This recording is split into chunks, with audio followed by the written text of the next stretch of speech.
Welcome to top headlines. AP deputy CM Pawan Kalyan రాష్ట్ర పర్యాటక, దేవాదాయ, రోడ్ల భవనాల శాఖ మంత్రులు అధికారులతో సమీక్షా సమావేశం నిర్వహించారు. ఈ సందర్భంగా పవన్ కళ్యాణ్ మాట్లాడుతూ ఏపీలో టూరిజం అభివృద్ధికి ప్రత్యేక ప్రణాళికలు రూపొందించాలని అన్నారు. వారసత్వ ప్రాంతాలను కాపాడేలా చర్యలు తీసుకోవాలని అధికారులకు సూచనలు చేశారు. ఆలయాల పవిత్రతను కాపాడేలా అవగాహన చర్యలు చేపట్టాలని తెలియజేశారు. పర్యాటక రంగం అభివృద్ధి చేయడం వలన అనేక ఉద్యోగ, ఉపాధి అవకాశాలు పెరుగుతాయని వెల్లడించారు. అన్ని శాఖల అధికారులు సమన్వయంతో ముందుకు వెళ్తేనే రాష్ట్రం అభివృద్ధి చెందుతుందని పవన్ కళ్యాణ్ పేర్కొన్నారు.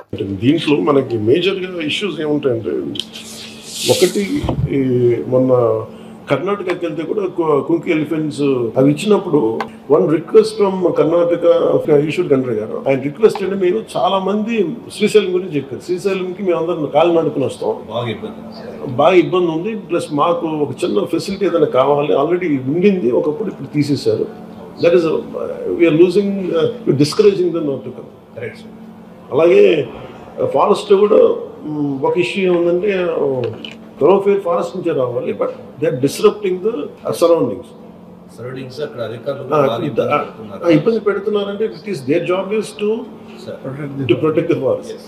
వీళ్ళేమో ఎంత చెత్త తీస్తారో ఒకసారి అది మీరు ప్లాస్టిక్ చెత్త వ్యర్థాలు అన్నీ ఉంటాయి.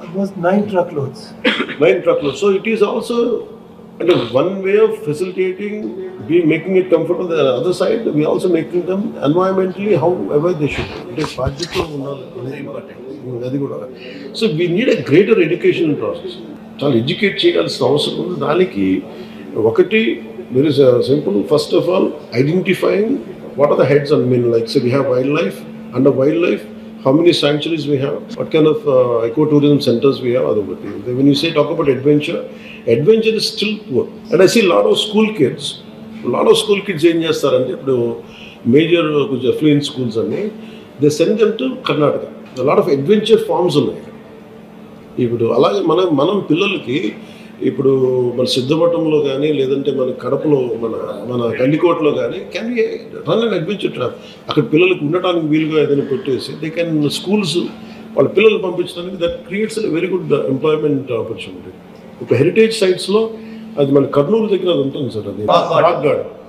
అలాంటి first preservation is very extreme. And can be అంటే వీళ్ళు తవ్వేసుకుంటూ వెళ్ళిపోతున్నారు, డిస్ట్రక్షన్ జరుగుతూ ఉంది. హెరిటేజ్ సైట్స్, గుడిమల్లం కానీ ఇవన్నీ కూడా ఒక పాలసీ అంటే హెరిటేజ్ సెంటర్స్ ఉన్న పాలసీస్ని మన జీవోస్ని కానీ యాక్టివేట్ చేయటం, లేదంటే ప్రొటెక్ట్ చేయమని దాన్ని, లేదా కొత్తవి తీసుకురావటం, లేదంటే ఎంపవర్ చేయడం అని అదొకటి జరగాలి. ఐడెంటిఫైయింగ్ హెరిటేజ్ సెంటర్స్ అదొకటి. రెండు, ప్రొటెక్టింగ్. ఎకో టూరిజం దగ్గరికి వచ్చేటప్పటికి we had very discussion at length. And Shantipriya Pandey గారు మేము అనుకుంది ఏంటంటే, we found group and we created a good policy. అదొకటి బాగా హెల్ప్ అవుతుంది. ఈ మీరు సార్ చెప్పినట్టు టెంపుల్స్ మటుకు this is very essential. Only access, మనం యాక్సెస్ ఎట్లా, ఇన్ఫ్రాస్ట్రక్చర్ ఏం డెవలప్ చేయాలి.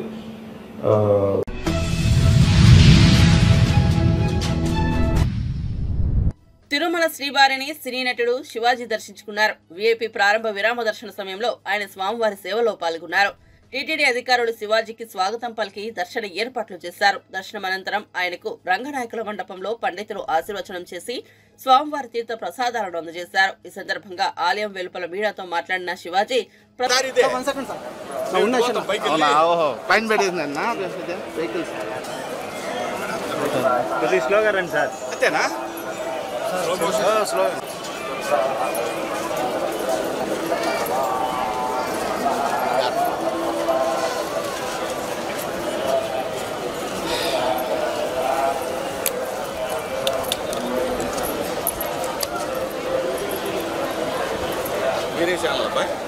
కలియుగ ప్రత్యక్ష దైవం శ్రీ వెంకటేశ్వర స్వామివారి వారిని కొలవటానికి, వారిని దర్శనం చేసుకోవడానికి వచ్చాను. చాలా ఆహ్లాదకరంగా ఉంది. ప్రసాదాలు అన్నీ చాలా చాలా చాలా అద్భుతం. స్వామివారి ప్రసాదం దొరకడం మహాభాగ్యం. అలాంటిది కొత్త పాలక మండలి వచ్చిన తర్వాత కూడా చాలా అద్భుతంగా ఉంది. అంతా బ్రహ్మాండంగా ఉంది. ఓ పద్ధతి ప్రకారం అందరూ సమానం అనే పద్ధతిలో వెళ్తూ ఉంది. ఇది ఇలాగే కొనసాగాలి. ఈ రాష్ట్రం పచ్చగా ఉండాలి, ప్రజలందరూ సంతోషంగా ఉండాలి. గోవిందా గో.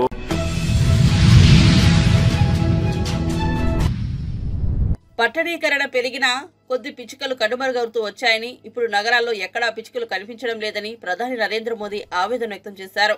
మన్ కీ బాత్ 116వ ఎపిసోడ్లో ప్రధాని ప్రసంగించారు. పిచ్చుకలు జీవ వైవిధ్య నిర్వహణలో కీలక పాత్ర పోషిస్తాయని, కాబట్టి పిచ్చుకల జనాభాను తిరిగి పెంచాల్సిన అవసరం చాలా ఉన్నదని ప్రధాని తెలిపారు. ఈ తరం పిల్లల్లో చాలా మందికి పిచ్చుకలను ప్రత్యక్షంగా చూసిన అనుభవం లేదని, కేవలం ఫోటోల్లో, వీడియోల్లో వాటిని చూపించాల్సి వస్తోందని ప్రధాని మోదీ అన్నారు. అలాంటి పిల్లలు పిచ్చుకలను ప్రత్యక్షంగా చూసే రోజు మళ్లీ రావాలని ఆకాంక్ష వెలుబుచ్చారు. కలిసికట్టుగా ప్రయత్నాలు చేస్తే అది అసాధ్యమేమీ కాదని అన్నారు. ఈ సందర్భంగా తమిళనాడు రాజధాని చెన్నైలోని కొడుగుల్ ట్రస్ట్ పిచ్చుకల జనాభా పెంపు కోసం చేస్తున్న కృషి గురించి ప్రధాని తెలియజేశారు. बचपन में गोरैया या स्पैरो को अपने घर की छत पर, पेड़ों पर चहकते हुए जरूर देखा होगा। गोरैया को तमिल और मलयालम में कुरुवी, तेलुगु में पिच्चुका और कन्नड़ा में गुब्बी के नाम से जाना जाता है। हर भाषा संस्कृति में गोरैया को लेकर किस्से कहानी सुनाए जाते हैं। हमारे आसपास बायोडायवर्सिटी को बनाए रखने में गोरैया का एक बहुत महत्वपूर्ण योगदान होता है। लेकिन आज शहरों में बड़ी मुश्किल से गोरैया दिखती है। बढ़ते शहरीकरण की वजह से गोरैया हमसे दूर चली गई है। आज की पीढ़ी के ऐसे बहुत से बच्चे हैं जिन्होंने गोरैया को सिर्फ तस्वीरों या वीडियो में देखा है। ऐसे बच्चों के जीवन में इस प्यारी पक्षी की वापसी के लिए कुछ अनोखे प्रयास हो रहे हैं। चेन्नई के कुडुगल ट्रस्ट ने गोरैया की आबादी बढ़ाने के लिए स्कूल के बच्चों को अपने अभियान में शामिल किया है। संस्थान के लोग स्कूलों में जाकर बच्चों को बताते हैं कि गोरैया रोजमर्रा के जीवन में कितनी महत्वपूर्ण है। ये संस्थान बच्चों को गोरैया का घोंसला बनाने की ट्रेनिंग देते हैं। इसके लिए संस्थान के लोगों ने बच्चों को लकड़ी का एक छोटा सा घर बनाना सिखाया। इसमें गोरैया को रहने खाने का इंतजाम किया। ये ऐसे घर होते हैं जिन्हें किसी भी इमारत की बाहरी दीवार पर या पेड़ पर लगाया जा सकता है। बच्चों ने इस अभियान में उत्साह के साथ हिस्सा लिया और गोरैया के लिए बड़ी संख्या में घोंसला बनाना शुरू कर दिया। पिछले 4 वर्षों में संस्था ने गोरैया के लिए ऐसे 10,000 घोंसले तैयार किए हैं। कुडुगल ट्रस्ट की इस पहल से आसपास के इलाकों में गोरैया की आबादी बढ़नी शुरू हो गई है। आप भी अपने आसपास ऐसे प्रयास करेंगे तो निश्चित तौर पर गोरैया फिर से हमारे जीवन का हिस्सा बन जाए।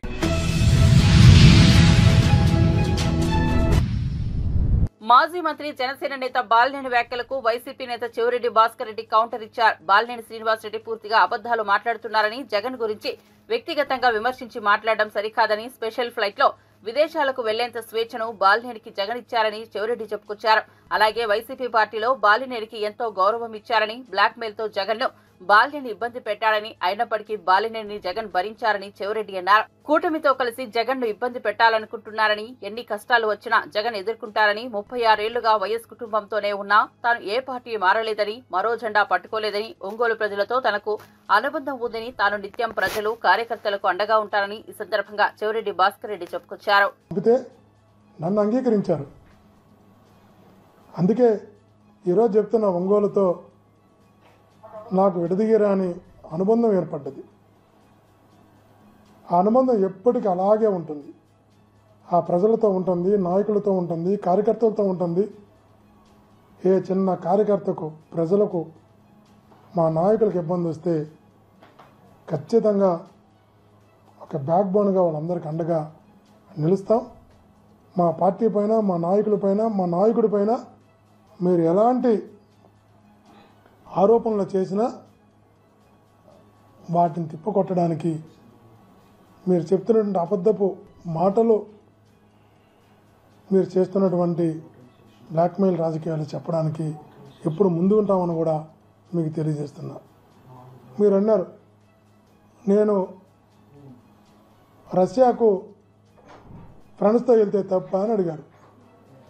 వాసన్న నేను మీరు రష్యాకి వెళ్ళారని నేను చెప్పలేదన్నా. నేను ప్రెస్ మీట్ మాట్లాడుతూ నేను అన్నమాట, నాకు స్వేచ్ఛ లేదు ఆ రోజు మంత్రిగా జగనన్న ప్రభుత్వంలో అన్నప్పుడు మీకు ఎంత స్వేచ్ఛ ఉన్నిందంటే మీరు స్పెషల్ ఫ్లైట్లో ఇతర పార్టీ వాళ్ళని ఎక్కించుకొని విదేశాలకు వెళ్ళినా కూడా అంగీకరించే అంత స్వేచ్ఛ జగనన్న మన నాయకుడు ఈరోజు మా నాయకుడు మీకు ఇచ్చారన్న వాస్తవాన్ని చెప్పాను. మీరు ఏ దేశానికి వెళ్ళారని నేను ప్రెస్ మీట్లో మాట్లాడలేదు. మీరే చెప్పారు రష్యాకి వెళ్ళాను, వెళితే తప్పే అని. ఓకే, ఈ పార్టీలో నువ్వు మంత్రిగా ఉండి అవతల పార్టీ వాళ్ళని తీసుకొని రష్యాకి వెళితే తప్పే, స్పెషల్ ఫ్లైట్లో ఉంటున్నావు. అదే ఇప్పుడు మీరు కానీ కూటమిలో భాగస్వామైన మీరు కానీ ఈనాడు మంత్రులుగా ఉన్నవారు కానీ అదే స్పెషల్ ఫ్లైట్లో వైఎస్ఆర్సీపీకి చెందిన ఒక ఎక్స్ఎమ్మెల్యేనో ఒక జిల్లా అధ్యక్షుడినో ఒక్కరిని తీసుకెళ్ళమని చూద్దాం. తెల్లారి 24 అవర్స్లో పదవి ఊడుతుందో లేదో ట్రై చేయమని చూద్దాం. ఏ మంత్రినైనా తనతో పాటు తన స్పెషల్ ఫ్లైట్లో విదేశాలకు కాదు, ఇక్కడి నుంచి ఢిల్లీ దాకా తీసుకెళ్ళమని చూద్దాం. ఆ పదవి చంద్రబాబు గారు ఓడగొడతారు లేదో చూద్దాం. కానీ మీకు ఆ స్వేచ్ఛ జగనన్న ఇచ్చారు. పోయినా కూడా మిమ్మల్ని గౌరవించిన సంస్కారం సభ్యత జగనన్న ఉన్నది. దాన్ని మీరు అంగీకరించాలి వసన్న. చర్మలమ్మ గారు వేరా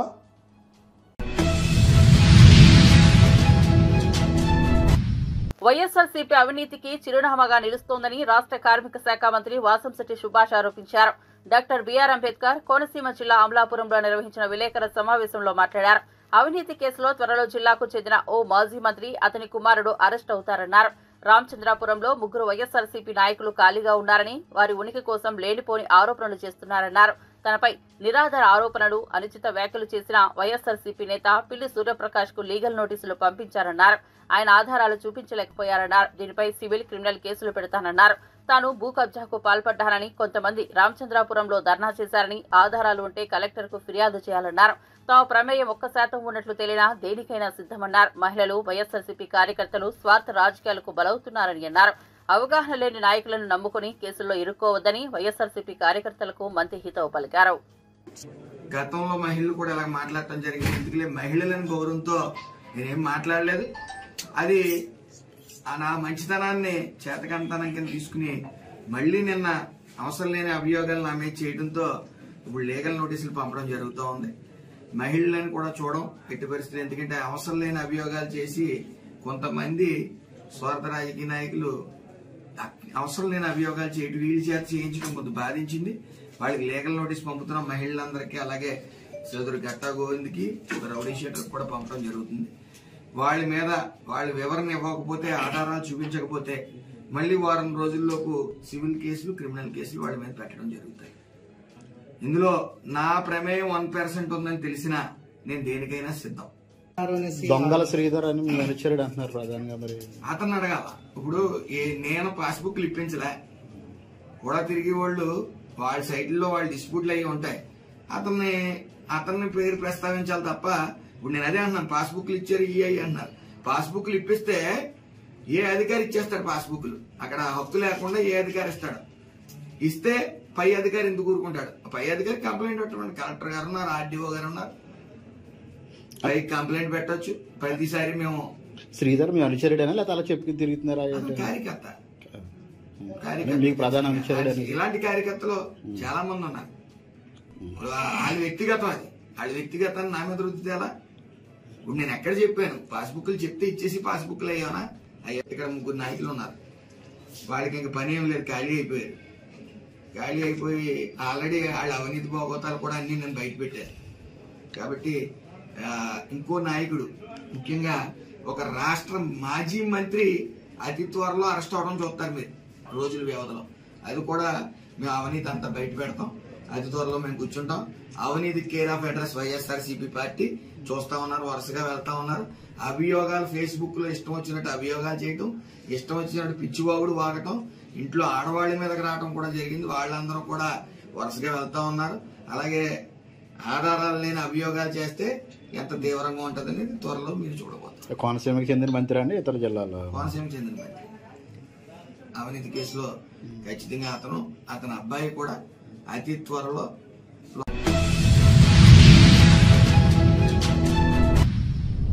రాజధాని అమరావతి ఐకానిక్ టవర్ల డిజైన్లపై సిఆర్డీఏ సమావేశం ఏర్పాటు చేశారు. అమరావతి ఐకానిక్ టవర్ల సంబంధించిన నార్మన్ పోస్టర్ సంస్థ డిజైన్లు తయారు చేసింది. రాజధాని వ్యాప్తంగా 5 ఐకానిక్ టవర్లు అసెంబ్లీ, హైకోర్టు డిజైన్ నమూనాను రూపొందించారు. కాగా ఈ నమూనాలకు గతంలో రూపొందించగా వీటికి సంబంధించిన టెండర్లు, డిజైన్లను గత ప్రభుత్వం రద్దు చేసింది. కాగా గతంలో రూపొందించిన టెండర్లు, డిజైన్లు నార్మన్ సంస్థకే ఇస్తూ నిర్ణయం తీసుకుంది. వీటికి సంబంధించి దశల వారీగా రుణం చెల్లించేందుకు ప్రపంచ బ్యాంకు సిద్ధంగా ఉందని మంత్రి నారాయణ సందర్భంగా చెప్పుకొచ్చారు. దీనికి సంబంధించి కేంద్రం అధికారిక గెజిట్ను జారీ చేసేలా ప్రభుత్వం చర్యలు చేపడుతుందని మంత్రి నారాయణ ఈ సమావేశంలో చెప్పుకొచ్చారు. 120 మీటర్లు దాటితే 20 మీటర్ల సెట్ బ్యాక్. ఆ తర్వాత ప్రతి 5 మీటర్లకి 0.5 వదలాలి. ప్రతి 5 మీటర్లకి అలా వదులుకుంటా పోతే చాలా ఎక్కువ వదలాలి. కాబట్టి అలా కాకుండా 120 మీటర్లు దాటిన తర్వాత అది 20 మీటర్లు లిమిట్ చేసాం. అంటే 130 మీటర్లు అయిన హైటు, 140 అయినా 150 అయినా సెట్ బ్యాక్ 20 మీటర్లు చాలు అని. అంతకుముందు అయితే ప్రతి 5 మీటర్లకి 0.5 మీటర్ సెట్ బ్యాక్ వదలాల్సి వచ్చేది. అది బిల్డర్స్ అందరూ రిక్వెస్ట్ చేశారు, కొన్ని స్టేట్లలో ఉంది, దాన్ని తీసుకొచ్చాం. అదేవిధంగా పోడియం, ఇప్పుడు హై రైజ్ బిల్డింగ్స్లో పార్కింగ్కి పోడియము యాక్చువల్గా అంతకుముందు ఓన్లీ 2 ఫ్లోర్స్ అలౌ చేసేవాళ్ళం. ఇప్పుడు 5 ఫ్లోర్ల వరకు అలౌ చేస్తున్నాం. హై రైజ్ బిల్డింగ్లో పార్కింగ్ కోసంగా 5 ఫ్లోర్లు కూడా యాక్చువల్గా 5 ఫ్లోర్లు కూడా అంటే 15 మీటర్ల వరకు పోడియం కట్టుకోవడానికి వీఆర్ అలౌయింగ్. అది కూడా ఆ సిస్టమ్ కూడా తీసుకొచ్చాం. ఇది అనేక రాష్ట్రాలు, మహారాష్ట్ర, తెలంగాణ వాటన్నిటిలో కూడా ఉంది. దాన్ని కూడా ఈరోజు ముఖ్యమంత్రి గారు యాక్సెప్ట్ చేయడం జరిగింది. అదేవిధంగా రిక్రియేషన్ ఫ్లోర్ అని 30 మీటర్స్ అబవ్ ఉన్న బిల్డింగ్లకి, అంటే సుమారుగా 10 ఫ్లోర్లు ఉండే బిల్డింగ్లకి 1 ఫ్లోర్ రిక్రియేషన్కి అడిగారు ఎక్స్ట్రాగా. దాన్ని కూడా ఈరోజు యాక్చువల్గా అలౌ చేయడం జరిగింది. అదేవిధంగా ఎక్కడైనా లేఅవుట్లు వేసేటప్పుడు ఎవరైనా మినిమం 12 మీటర్లు వదలాలని అందరూ 12 ఎక్కడైనా లేఅవుట్ వేస్తుంటే ఎవరైనా 12 మీటర్ల వెడల్పు రోడ్డు వదలాలంది. కానీ అనేక రాష్ట్రాల్లో పర్సూ చేస్తే కర్ణాటక, ఒరిస్సా, మధ్యప్రదేశ్, ఢిల్లీ, హర్యానా, మహారాష్ట్ర, తెలంగాణలో 9 మీటర్లు ఉంది. తమిళనాడులో అయితే 7.2 మీటర్లు ఉన్నాయి. కేరళలో 7 మీటర్లు ఉంది. గుజరాత్ 6 మీటర్లు ఉంది. అయితే ఇవన్నీ మన రాష్ట్రంలో 12 మీటర్లు ఉంది. 12 మీటర్లు రూల్స్లో పెట్టాము. కానీ లేఅవుట్లు వేసేవాళ్ళు 12 మీటర్లు వదలకుండా 9 మీటర్లు, 8 మీటర్లు అట్లా వదులుతున్నారు. అంటే ఎక్కువ వదలమన్నందువల్ల వాళ్ళకి నష్టం జరుగుతుందని వదలటం వల్ల, అందుకని అనేక రాష్ట్రాల్లో కూడా 9 మీటర్లు ఎక్కువగా ఉంది. కాబట్టి లేఅవుట్స్ వేసేవాళ్ళు గతంలో 12 మీటర్లు కాకుండా 9 మీటర్లు వదిలితే సరిపోతుంది. దాన్ని కూడా ఈరోజు ముఖ్యమంత్రి గారు యాక్సెప్ట్ చేశారు. అదేవిధంగా టీడీఆర్లు ఏదైతే ఈరోజు మీకు అందరికీ తెలుసు, మనకు తణుకులో కానీ తిరుపతిలో కానీ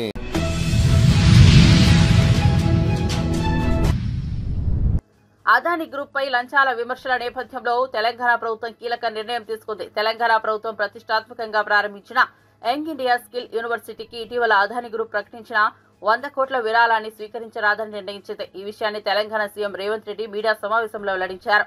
ఆ గ్రూప్ పై విమర్శల దృష్ట్యా అదానీ ఫౌండేషన్ నుంచి విరాళాన్ని తీసుకోవడం లేదని స్పష్టం చేశారు. ఈ మేరకు ఆ అదానీ గ్రూపునకు లేఖ పంపినట్టు సీఎం వెల్లడించారు. ఈ చర్చలు కొనసాగుతున్నాయి. మహారాష్ట్ర ఎన్నికల సందర్భంగా పాత్రికేయ మిత్రులు శ్రీ రాహుల్ గాంధీ గారి పత్రికా సమావేశంలో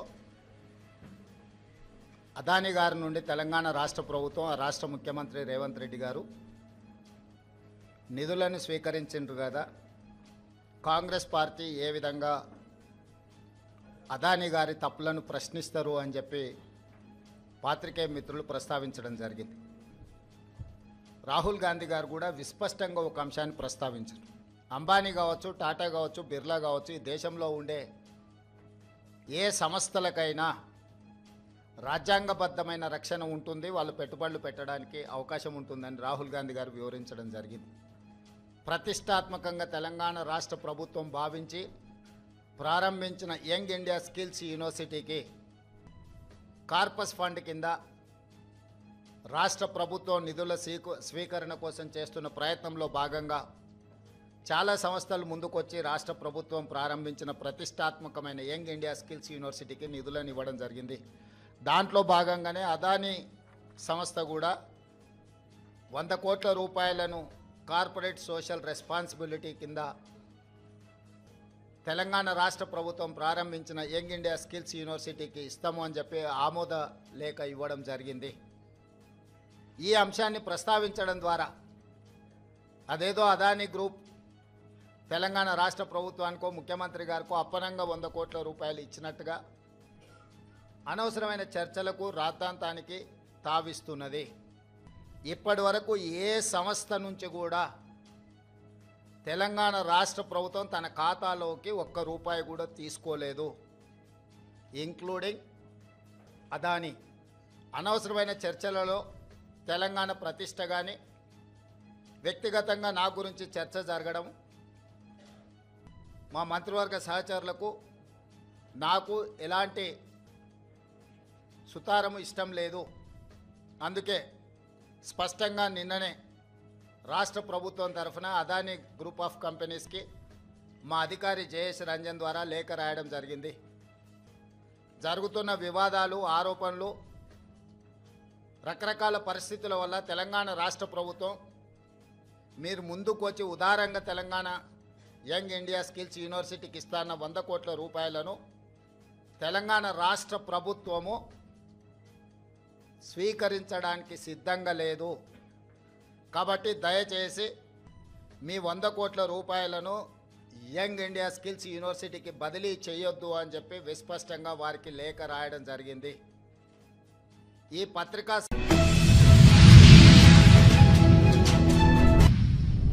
బీసీ రిజర్వేషన్లకు సంబంధించి కామారెడ్డి డిక్లరేషన్ను రాష్ట్ర ప్రభుత్వం యథాతథంగా అమలు చేయాలని BRS MLC Kalvakuntla Kavitha demand చేశారు. ఇప్పటికే అనేక బీసీ సంఘాలు, మేధావులు ఇచ్చిన సూచనలు అమలుకు నోచుకోలేదన్నారు. హైదరాబాద్ లో డెడికేటెడ్ కమిషన్ చైర్మన్ బుసాని వెంకటేశ్వరరావుకు ఆమె వినతి పత్రం అందజేశారు. అనంతరం కవిత మీడియాతో మాట్లాడారు. సందర్భాన్ని కూడా హైలైటెడ్ పోర్షన్ లో మేము చూపిస్తా ఉన్నాం. సుప్రీంకోర్టు ఆఫ్ ఇండియా ముందు భారతీయ జనతా పార్టీ కులగణనలో మేము జనగణన చేయము, జనగణనలో మేము కులగణన చేయము, కాస్ట్ సెన్సెస్ చేయము అని చెప్పి ఖరాఖండిగా చెప్పినటువంటి party Bharatiya Janata party. Bharatiya Janata party డిఎన్ఏలనే బీసీలకు, ఎస్సీలకు, ఎస్టీలకు ఒక వ్యతిరేకత నింపుకొని ఉండేటటువంటి పార్టీ ఆ పార్టీ. అటువంటి పార్టీలను, అటువంటి నాయకులను నిలదీసి మన హక్కుల్ని సాధించుకునేటటువంటి ప్రయత్నం చేయాలి. మీకు తెలుసు, ఇక్కడ కాంగ్రెస్ ప్రభుత్వం ఏర్పడేటటువంటి సందర్భంలో కామారెడ్డి డిక్లరేషన్లో బీసీల కోసం మేము చాలా న్యాయం చేస్తామని చెప్పి 42% రాజకీయంగా రిజర్వేషన్లు ఇస్తాము, 20,000 కోట్లు సాలీనా పెట్టి 1,00,000 కోట్లు 5 ఏళ్లలో ఇస్తామని చెప్పి పెద్ద పెద్ద మాటలు చెప్పడం జరిగింది. మరి ఇవాళ కాంగ్రెస్ పార్టీ ఇచ్చినటువంటి ఆ కామారెడ్డి డిక్లరేషన్ని యథాతథంగా అమలు చేయాలని కూడా మేము కోరుతా ఉన్నాం. మేము ఈ ప్రభుత్వాన్ని ప్రశ్నిస్తూ ఉన్నాం. మీరు అధికారంలోకి వచ్చే కన్నా ముందే మీరు చెప్పినటువంటి 2 సుప్రీంకోర్టు తీర్పులు వచ్చి ఉన్నాయి. ఆ 2 సుప్రీంకోర్టు తీర్పులలో కూడా డెడికేటెడ్ కమిషన్ వేస్తేనే బీసీ కులగణన సాధ్యమవుతుందని చెప్పి ఉన్నారు. అయినప్పటికీ 11 నెలలు మేమందరం ఉద్యమం చేసేదాకా మీరు డెడికేటెడ్ కమిషన్ వేయలేదు. ఇవాళ డెడికేటెడ్ కమిషన్ వేస్తే వాళ్ళకు కూర్చుందామంటే కుర్చీ లేదు, రాసుకుందామంటే పెన్ను లేదు. వేసినటువంటి డెడికేటెడ్ కమిషన్కి మెన్ అండ్ మెటీరియల్ ఇవ్వకుండా ఇవాళ మీరు బీసీలకు సంబంధించి నెల లోపట రిపోర్ట్ ఇవ్వాలని ప్రెషర్ పెడితే మరి ఇంత పెద్ద సబ్జెక్ట్లో నెల లోపట ఏడ కులగణన జరుగుతుంది, ఏడుకెళ్ళి రిపోర్ట్ ఇస్తారన్న విషయం ప్రభుత్వం ఒకసారి ఆలోచించాలి. ఇవాళ ఒక డిమాండ్ చేస్తూ ఉన్నాం. డెడికేటెడ్ కమిషన్ కులగణన చేపడితేనే దానికి కోర్టులలో నిలబడేటటువంటి చట్టబద్ధత ఉంటుంది. కానీ ఇవాళ కాంగ్రెస్ ప్రభుత్వం ఏం చేస్తున్నది, కులగణన మాత్రం ప్లానింగ్ డిపార్ట్మెంట్ వాళ్ళు చేస్తూ ఉన్నారు. బీసీల ఎన్యూమరేషన్ సపరేట్గా బీసీ డిపార్ట్మెంట్ చేస్తున్నది. వీళ్ళందరినీ సెకండరీ డేటా కింద ఇది ఇప్పుడు డెడికేటెడ్ కమిషన్ వాడుకోవాలని చెప్పి ప్రభుత్వం చెప్తా ఉన్నది. కానీ ఇది రేపు పొద్దున కోర్టులలో నిలబడుతుందా? బీసీలకు రిజర్వేషన్లు వ్యతిరేకించేటటువంటి వాళ్ళు రేపు పొద్దున కోర్టులకు పోతే ఈ అంశం నిలబడుతుందా అన్న విషయం ఇవాళ కాంగ్రెస్ పార్టీ బీసీలందరూ కూడా జవాబు ఇవ్వాల్సినటువంటి విషయాన్ని మేము ప్రభుత్వానికి గుర్తు చేస్తూ ఉన్నాం. ఆస్తి ఎందుకు అడుగుతున్నారు, ఫ్రిడ్జ్ ఉందా, కూలర్ ఉందా అని ఎందుకు అడుగుతున్నారు, కులాలలో ఉపకులాల జాబితా ఎందుకు మెన్షన్ చేయలేదు, ఇటువంటి అనేకమైనటువంటి అనుమానాలు బీసీ ప్రజలలో ఉన్నాయి. మరి దానిని నివృత్తి చేసి కులగణన సంపూర్ణం చేయాల్సినటువంటి అవసరం, బాధ్యత ప్రభుత్వం మీద ఉందని కూడా మేము ప్రభుత్వానికి గుర్తు చేస్తూ ఉన్నాం. అదేవిధంగా హైదరాబాద్ మహానగరంలో ఇప్పటికీ కూడా ఇంటికి స్టిక్కర్ లేనటువంటి 70% పైగా ఇండ్లున్నాయి. హైయెస్ట్ పాపులేషన్ మన తెలంగాణలో ఉండే హైదరాబాద్, రంగారెడ్డి జంట నగరాలలోనే మీరు ఇంతవరకు కూడా స్టిక్కర్ లేకుండా ఇండ్లలోకి సరిగా పోకుండా 90% సర్వే అయిందని పేపర్లలో ఎట్లా రాపించుకుంటా ఉన్నారు? మరి 90% సర్వే అయితే ఇప్పటి వరకు ఎంతవరకు మీరు డేటాను కంప్యూటర్లలోకి ఎక్కించిండ్రు? ఇంతవరకు అది జరగలేదు. 7% కూడా డేటా కంప్యూటర్లకు ఎక్కలేదని చెప్తా ఉన్నారు. మరి 7% డేటా కంప్యూటర్లకు ఎక్కలేదు, 70% హైదరాబాద్లో ఇండ్లలో.